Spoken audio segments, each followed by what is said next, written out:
Hello मेरे प्यारे दोस्तों, कैसे हैं आप सभी लोग। उम्मीद है आप सभी लोग अच्छे होंगे। कहानी के लिए मेरे चैनल को सब्सक्राइब कीजिए, कहानी को लाइक और शेयर ज़रूर कीजिएगा और कहानी कैसी लगी प्लीज़ कमेंट बॉक्स में ज़रूर बताइएगा। कहानी को लेकर कोई भी राय या सुझाव हो वो भी कमेंट बॉक्स में ज़रूर दीजिएगा। तो शुरू करते हैं हम आज की अपनी कहानी। शुभांगी और एकांश की जब शादी हुई थी तब शुभांगी नौकरी नहीं करती थी। एकांश नौकरी करता था, अच्छे पद पर था। उसी ने भाग दौड़ करके शुभांगी की नौकरी लगवा ली थी। तब आज जैसा नहीं था, इन नौकरियों के लिए आवेदन ही ना होते हों। तब खूब नौकरियों के लिए अखबार भरे रहते थे। जब शादी हुई थी तब वे दोनों एक कमरे के घर में किराए पर रहते थे। नौकरी के बाद थोड़ा सा अच्छा घर किराए पर ले लिया और वहीं एक बेटा एक बेटी के माता पिता भी बने। दोनों समय भागा मानो दौड़ा हो। दोनों बच्चे मेहनती निकले और आज दोनों ही बहुत बड़ी बड़ी कंपनियों में नौकरी करते हैं। सरकारी नौकरी के लिए बच्चों ने साफ मना कर दिया। चारों की नौकरी से घर में संपन्नता आई तो सबने मिलकर बहुत सुंदर सा बड़ा घर बनवाया जिसमें आजकल की सभी सुविधाएं हैं। कोई देखे तो कहे कि इतना सुंदर घर भी होते हैं। शुभांगी और एकांश अब जीवन के दूसरे छोर पर हैं। उनमें बहुत प्यार रहा, लेकिन पिछले 3 सालों से उनके प्यारों को मानो ग्रहण लग गया हो। तभी एक दिन शुभांगी ने एकांश को लगभग जवान महिला के साथ घर से मोबाइल पर बातें करते सुन लिया था। महिला एकांश के ऑफिस की ही थी। एकांश शुरू से ही विनम्र और सहज रहा है। किसी से भी घुलने मिलने में उसे बहुत कम समय लगता है। देखने में इस उम्र में भी बहुत सुंदर है। महिलाएं उसे सहज अपना मान लेती हैं। उसकी निश्चलता और विनम्रता उसे औरों से अलग बनाती हैं। उस ऑफिस की महिलाओं से प्यार से बात करने को तो सहन कर लिया था शुभांगी ने, लेकिन जब एकांश के मोबाइल में एकांश को उसके साथ फोटो में देखा तो रह ना सकी। बस मन ही मन कुड़ने लगी और बजाय एकांश से पूछने के उसकी जासूसी शुरू कर दी थी। स्थिति यहाँ तक आई कि दोनों में दूरियां होने लगी। घर में कलह का साम्राज्य छा गया, जिसका प्रभाव पहले तो बच्चों पर पड़ा और होते होते स्थिति यहाँ तक पहुँची कि दोनों में बातचीत बिल्कुल बंद हो गई थी। बच्चों ने एक दिन जब अपने पिता अर्थात एकांश से पूछा, पापा सच क्या है? सच यही है कि मैं निर्दोष हूँ।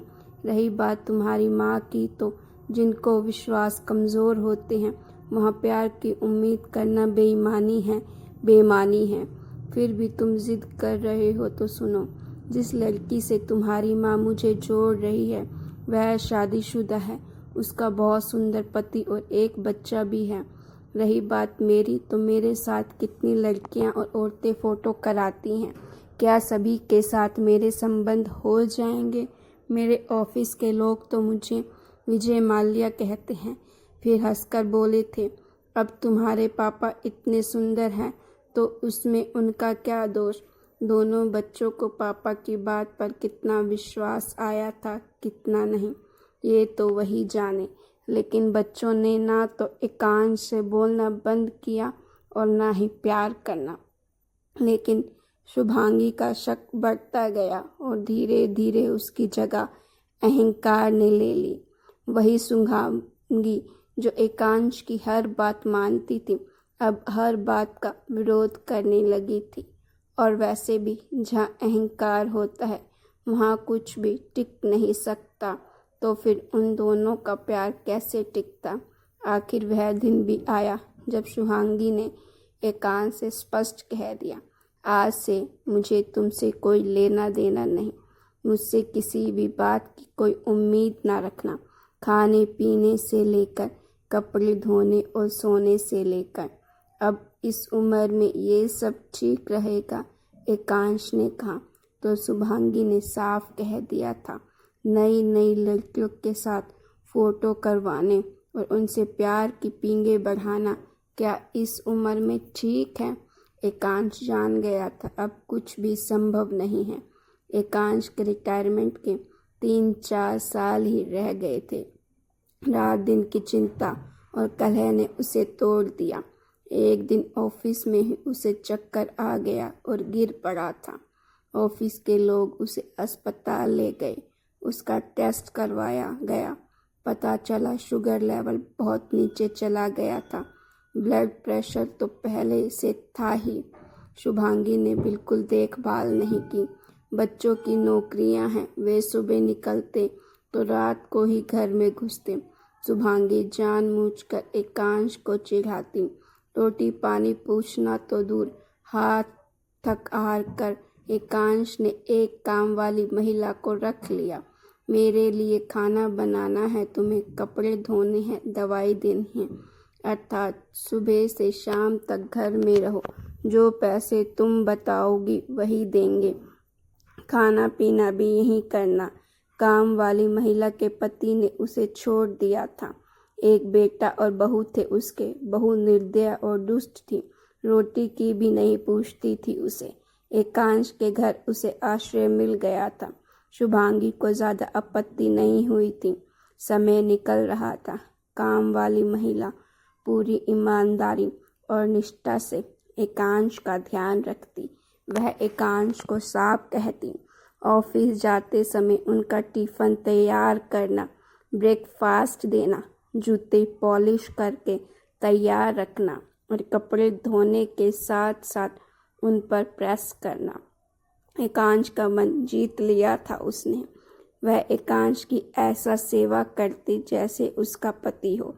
वैसे भी एकांश का स्वभाव और सरलता हमेशा से सभी के लिए प्रिय रही है। कामवाली और एकांश छुट्टी वाले दिन घंटों बातें किया करते। कामवाली अपने पति की बातें बताती।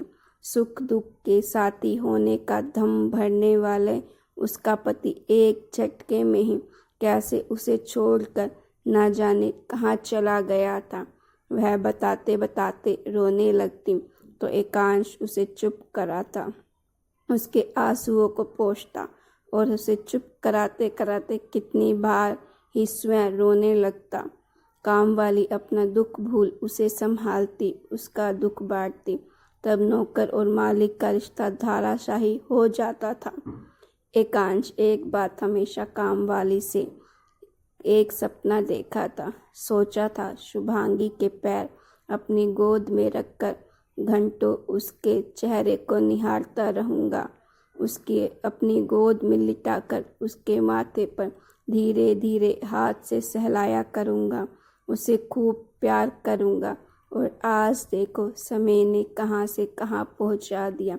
सोचा था जब बुढ़ापा आएगा तो लाठी का एक सिरे को पकड़ूंगा और दूसरा शुभांगी के हाथ में पकड़कर चला करूँगा और बुढ़ापे में भी उसके सफ़ेद बालों में सिंदूर भरकर इतराया करूँगा। जानती हो सिंदूर प्यार की निशानी होती है, मगर कहाँ पता था ये दिन भी आ जाएगा। फिर कितनी ही बार पूछता कामवाली से, क्या सचमुच मैं बुरा आदमी हूँ? अच्छा बताओ, मैं एक अच्छा पति नहीं हूँ ना? मैं सचमुच दोषी हूँ? अच्छा तुम बताती नहीं, बहुत दुष्ट हो तुम। उससे कहते कहते बच्चों की तरह बिखरने लगता। तब कहीं से नहीं लगता कि वह इतना बड़ा साहब है। तब काम वाली उसके आंसू पोंछती, माथा सहलाती। उसे सिर्फ इतना ही कह पाती, साहब आप बहुत अच्छे हो। मैं अगर सच में अच्छा हूँ तो ये सब क्या है? क्यों मेरी शुभांगी, क्यों क्यों? उसके ऐसा कहने पर काम वाली उसे शांत कराती। तब दोनों बिल्कुल चुप हो जाते। लगता जैसे अपने अपने दुखों को ओढ़ लेते हों या फिर दुखों से निकलने के लिए एक दूसरे का सहारा बनने की कोशिश में हों। काम वाली आई तो उसकी देख रेख के लिए थी, परंतु ना जाने कब उसकी सबसे अच्छी दोस्त बन गई थी। इधर शुभांगी रहती तो घर के फर्स्ट फ्लोर पर थी, लेकिन नज़र काम वाली पर पूरी रखती। एकांश ग्राउंड फ्लोर पर रहता था। कई बार एकांश और काम वाली हंस हंस कर बातें भी कर लेते थे, जिसे सुनकर शुभांगी अंदर तक जल भुन जाती। और तभी एक शाम शुभांगी ने कामवाली को अपने पास बुलाया। कामवाली एकांश को खाना परोस रही थी। खाना देखकर उसके पास पहुंची तो शुभांगी ने उससे कहा, बहुत खुश मत हो तुम, जिस आदमी की तुम इतनी सेवा कर रही हो वो तुम्हारा कभी नहीं होगा। फिर अपनी ओर उंगली करते हुए बोली थी, मुझे देख रही हो, क्या नहीं है मेरे पास। इस उम्र में भी मैं तुमसे ज़्यादा सुंदर हूँ। मेरे पास धन है, दौलत है, रूप है, लावण्य है, क्षत्रिय है, योग्यता है, बुद्धि है, जलवा है। दीदी आप बहुत बड़ी हैं मुझसे कहीं ज़्यादा पढ़ी लिखी भी हैं। मैं तो लगभग अनपढ़ हूँ। पति मुझे जीवन के बीच रास्ते में छोड़कर चला गया। पति नहीं है मेरे लिए, लेकिन सच है आप पति के होते हुए भी विधवा हैं।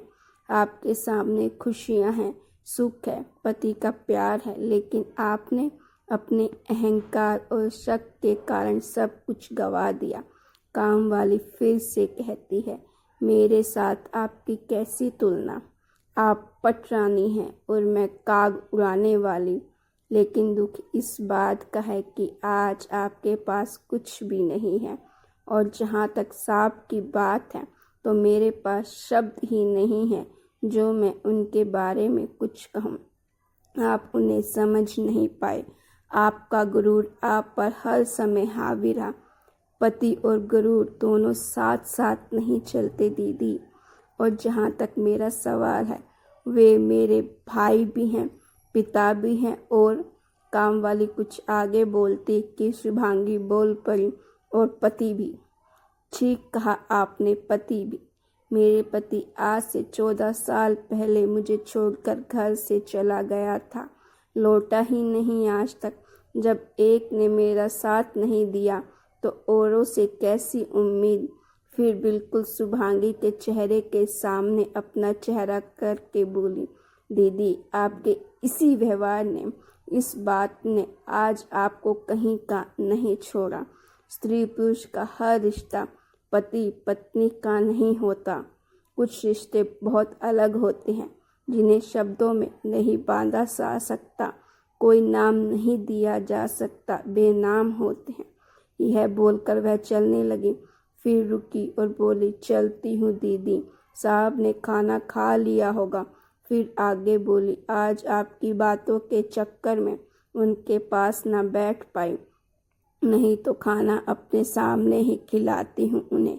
आपको तो पता ही होगा, साहब को खाना खाते समय पहले ही कोर पर पानी देना होता है। हिचकियाँ आती है उन्हें। फिर लगभग भागते हुए बोली, और दवाई भी तो देनी है। हे भगवान। कामवाली भागती हुई एकांश के पास आ गई। आज खाना देते समय पानी नहीं रख पाई थी उनके पास। एकांश ने पहला ही खोर खाया होगा। हिचकियाँ रुकी ही नहीं होगी। पानी था नहीं उनके पास, सब्जियों पर ही लुढ़क गए थे। कामवाली साहब साहब कहकर बिलख रही थी। बेटा बेटी भागकर आ गए थे। शुभांगी भी आ गई थी। दोनों बच्चे भी पापा पापा करके विलाप कर रहे थे कि कामवाली ने दोनों हाथ जमीन पर दे मारे थे। हरे कांच की चूड़ियाँ टूटकर बिलख गई थी। शुभांगी हारे हुए जुआरी की तरह हाथ मल रही थी। तो गाइस, आपको ये स्टोरी अच्छी लगी हो तो प्लीज़ लाइक ज़रूर कीजिएगा। ऐसी स्टोरीज़ के लिए मेरे चैनल को सब्सक्राइब भी ज़रूर करें।